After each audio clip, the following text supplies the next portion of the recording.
This week's Sunday game, the Chiefs are playing Los Angeles Chargers. I'm actually from LA, and I did not know about the Chargers. I probably would if I paid more attention. I didn't know that LA had a team, and I recently found out about the LA Rams, so I'm wearing red. Go Chiefs.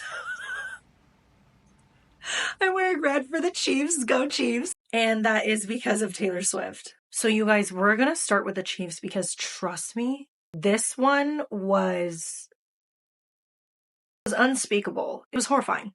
It was absolutely horrifying. And I can't believe I'm saying this, but if you are a guy, I'm going to tell you about some stories that you've probably never heard of. Because firstly, talking about two unalivings, and the first one got very little media coverage. So this thing was swept under the rug. So the Chiefs have some serious skeletons in their closet, it made me sad. I'm not laughing at that. I'm laughing because they're my favorite team because of Taylor Swift.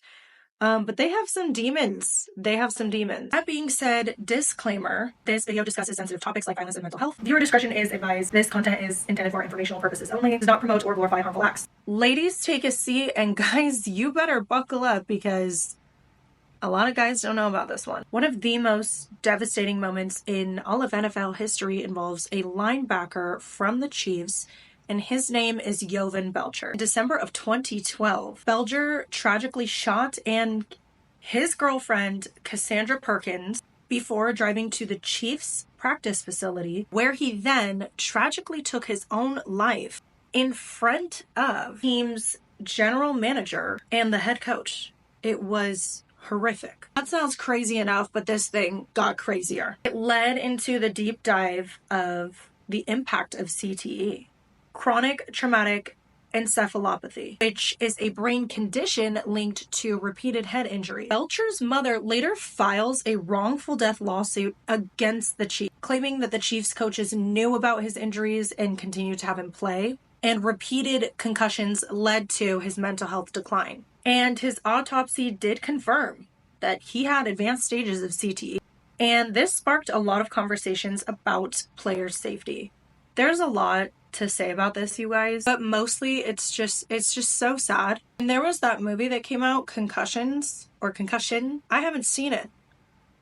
Now I think I should. Then we move on to Kyle Van Winkle. This is equally as tragic. This guy, Kyle Van Winkle, was a huge Chiefs fan. He goes to a game in December of 2013, gets some pregame drinks. He does what the boys do. Kyle accidentally got into an SUV that was not his. Somehow the owners of this SUV were like nearby and they thought Kyle was trying to break in. Instead of calling security, they attacked him. They rushed him to the hospital, but he did not survive. And then the Chiefs get hit with another lawsuit, which you guys, it's like, I don't know how you can just keep having lawsuits. Like, I don't understand. If you look up NFL teams, like all of them have lawsuits against them from just like so many different things. Like they're constantly being sued. So Kyle Van Winkle's wife, Jenny, sues the Chiefs. And she was saying that the Chiefs did not have enough security to prevent this or help Kyle when he needed it.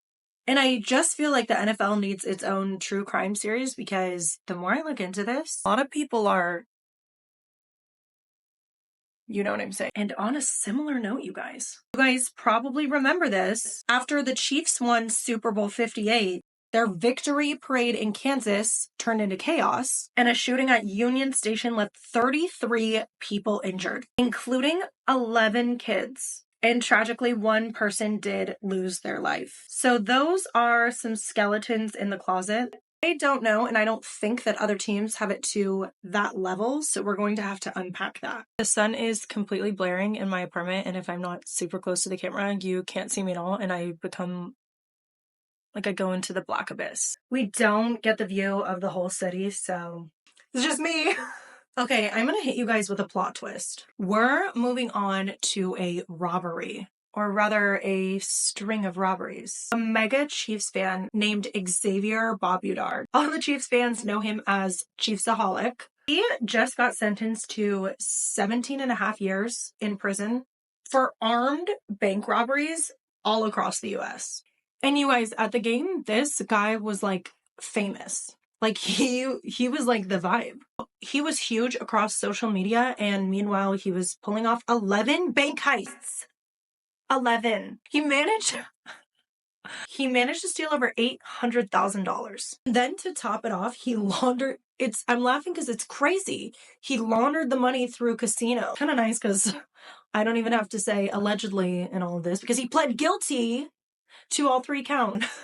He would show up to these games dressed head to toe in a wolf suit. Everyone at Arrowhead Stadium knew him and loved him, but behind that wolf mask was a whole criminal mastermind. I feel like there's going to be a docuseries about this guy because that's what they do. There's crime and then there's docuseries. There's crazy stories and then it's a docuseries. So we'll have to tune in to Chiefsaholic docuseries on Hulu. I feel like I have assessed enough of like the Chiefs' history and drama. We get into the Chargers, and I really thought this is not going to get crazier than the Chiefs. Well, I was truly humbled. The thing is straight out of Jersey Shore. Dean Spanos is the main owner. Okay, now you're gonna have to keep up. Dean Spanos has been battling Dee Spanos, who is his sister. Since 2021, they've been in a huge court situation. Dee, the sister, accused Dean, the brother, of mismanaging the family's finances and accused him of secretly borrowing $60 million. That was more than the bank heist, you guys.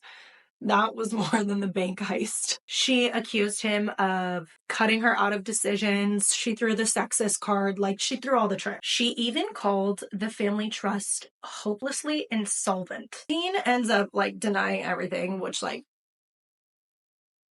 we know. We've been there, Dee. We've been there.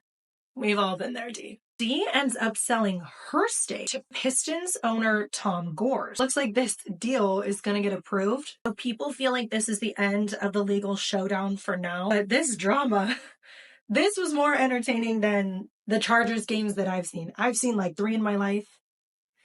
This was more entertaining than that. And there was a Pop-Tart fiasco. The Chargers social media team they're Regina George. They are stirring that pot. So they post this meme, okay? They compare Davante Adams to garbage-flavored Pop-Tarts. I'm curious what the sales of Pop-Tarts was like after this. Like, are we good PR, bad PR? We don't know.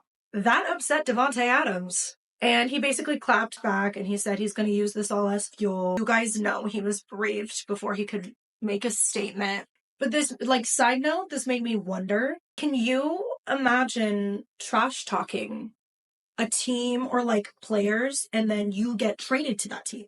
Like, I wonder if that has happened. Because that's really awkward. Like, what if the Chargers then wanted Davante Adams? Like, can they trade him for him? Other than that, you guys, other than all the unalivings and the robberies, the joke is that the Chargers just don't have any fans. It's a running joke that their home games look like away games. And I know some guy in my comment section who's on Reddit too much is going to be like, you don't know anything about the Chargers. And like, yeah, I know, that's the point. So don't waste your time. Okay, now we're going to get into player spotlights, and you guys know that I'm going to start with Travis Kelce. We know him. And we know Taylor. But did we know that he's a tight end? Because no, we didn't.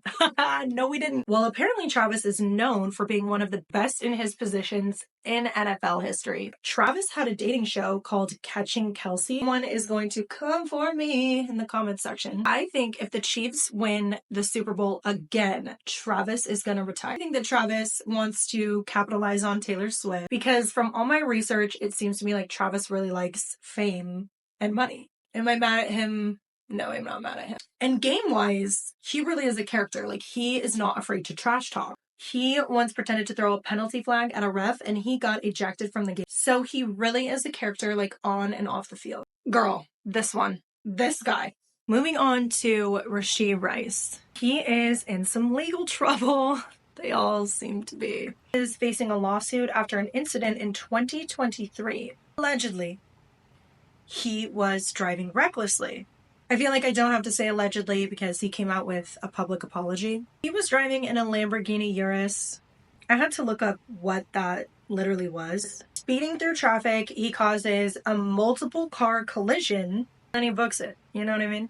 Video footage shows him and his passengers fleeing the scene. It's sketchy, to say the least. Illegal, to say the most. He later did take responsibility on Instagram, but the lawsuit is still ongoing, so not a good look for someone trying to make their mark on the NFL. And the Chiefs also have Patrick Mahomes. Ladies, there is no tea here. He's a giant green flag. Either that or his PR team is doing the most because everyone loves him. Men don't really like his wife Brittany for literally no reason. Been together since high school, so we love that. She has faced some backlash for her enthusiastic celebrations. I guess she sprayed champagne on a Chiefs fan. I don't know, I would do that. We would all do it. And there was all this online bullying, and she defended by launching a campaign against online hate. So she clapped back. But Patrick is really good. He's in every commercial I've ever seen. That's how I know someone is good. They're when they're always in the commercials. The Chiefs reworked his deal last year. The Mahomes are doing okay. They upped his pay to $59.35 million. His total payout from 2023 to 2026 is $211.85 million. I can't say it with a straight face. He has broken numerous NFL records, including being the youngest QB to win the Super Bowl. Kansas City Chiefs kicker got into a lot of drama. So his name is Harrison Butker. He gave a speech at a college graduation, suggested that women might enjoy being mothers and wives more than their careers, which, can I just say, that is a savage thing to do. At a college graduation, please saying that family means more than academic achievements to women. People didn't take it well. I'm not mad. On to the coach for the Chargers. Jim Harbaugh is the comeback king. He's known for taking trash teams and turning it around. He's done it at Stanford, he's done it at Michigan, and now the NFL. But of course, success rarely comes without drama. Look at Wicked right now. He's been caught up in a sign stealing scandal, which I was weird klepto thing for the NFL. No, he wasn't stealing signs. People think that he's been spying on his team's opponent. He keeps winning, so people aren't mad for that long. Jim comes from a family of football lovers. His brother John is the head coach for the Ravens, and their dad was also a coach at Michigan. A lot of dynamics at play that kind of wraps up my thought. The thing is, the Chiefs have already won 2 Super Bowls, and if they win a third, they set a record. And for this game specifically, I don't see them losing to the Chargers. They sound pretty good. Okay, you guys, here are 3 game day related questions that you can ask your man. Travis Kelce gets a lot of attention right now. Do you think all the buzz around him helps or hurts his game? Number 2, Chargers ownership drama is next level. What is your take on the Dean Spanos family feud? Do you think the team needs a new owner to turn things around? And 3, the Chiefs have won the last 2 Super Bowls. Do you think they can make it to 3 in a row? Or is there a team that's going to take them down? And that is the Girls' Guide to the NFL. You are